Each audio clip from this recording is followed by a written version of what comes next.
सूतक घरातील एखाद्या व्यक्तीचे निधन झाल्याच्या क्षणापासून आपल्या हिंदू धर्मग्रंथानुसार जे नियम त्या घरात पाळले जातात त्याला सूतक असे म्हटले जाते. वैज्ञानिक दृष्टिकोनातून बघितले तर ज्या घरामधील व्यक्तीचे निधन होते त्या व्यक्तीचा मृतदेह हळूहळू सडण्यास सुरुवात होते आणि त्यामुळे त्या घरामध्ये मृतदेह आणल्यावर घरातील वातावरणात अनेक प्रकारचे सूक्ष्म कीटाणू पसरू लागतात आणि त्याचमुळे मृतदेह स्मशानात नेऊन त्यास जाळले जाते. स्मशानातील वातावरणातही अशा कीटाणूंची संख्या कितीतरी पटीने वाढलेली असते व या कीटाणूंचा संसर्ग होऊन त्याचे आपल्या शरीरावर घातक परिणाम होऊ नये म्हणून स्नान करून स्वच्छ होणे हे वैज्ञानिक दृष्टिकोनातून आवश्यक आहे.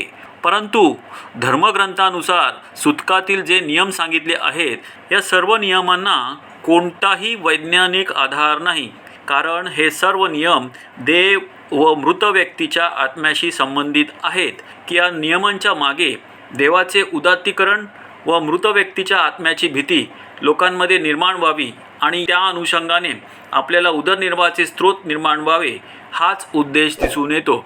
देव जर असता तर देवाने मृत व्यक्तीला जिवंतही केले असते ना.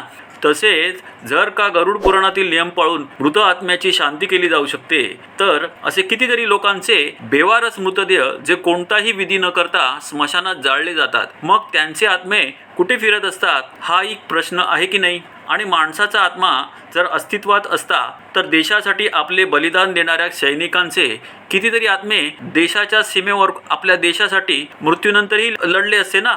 आणि म्हणूनच ही आत्म्याची शांती वगैरे सर्व थोतांड आहे. मला असे वाटते की ज्या काळात स्वच्छतेची आणि जंतू संसर्ग टाळण्याची साधने पुरेशा प्रमाणात उपलब्ध नव्हती त्या काळात सोयर व सूतक या प्रथा अस्तित्वात आल्या असाव्यात. आज आपण वैज्ञानिक युगात राहत आहोत, शिक्षित झालो आहोत.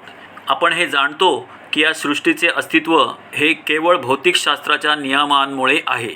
आताचे विज्ञान इतके प्रगत झाले आहे की निरनिराळे तंत्रज्ञान आपण आज वापरत आहोत.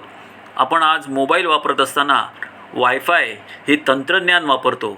हे वायफाय ही अदृश्य स्वरूपात असते म्हणून त्याला आपण देव किंवा आत्मा म्हणत नाही. त्याचप्रमाणे एखाद्या अदृश्य गोष्टीची भीती बाळगून देव किंवा आत्मा मानणे हे चुकीचे आहे. पुराणातील नियमाप्रमाणे आजच्या वैज्ञानिक युगात आपण जर आचरण केले तर हजारो वर्षांपूर्वीच्या माणसांमध्ये व आपल्यामध्ये काय फरक राहिला. श्री संत गाडगेबाबांनी जनजागृती करण्याच्या उद्देशाने दशक्रिया विधीला ठेवलेल्या पिंडातील अन्न खाऊन हे नियम थोतांड आहे हा संदेश लोकांपर्यंत पोचवला आहे. म्हणूनच सोयर व सूतकाचे नियम पाळून आपला वेळ, अन्न व पैसे वाया घालू नका.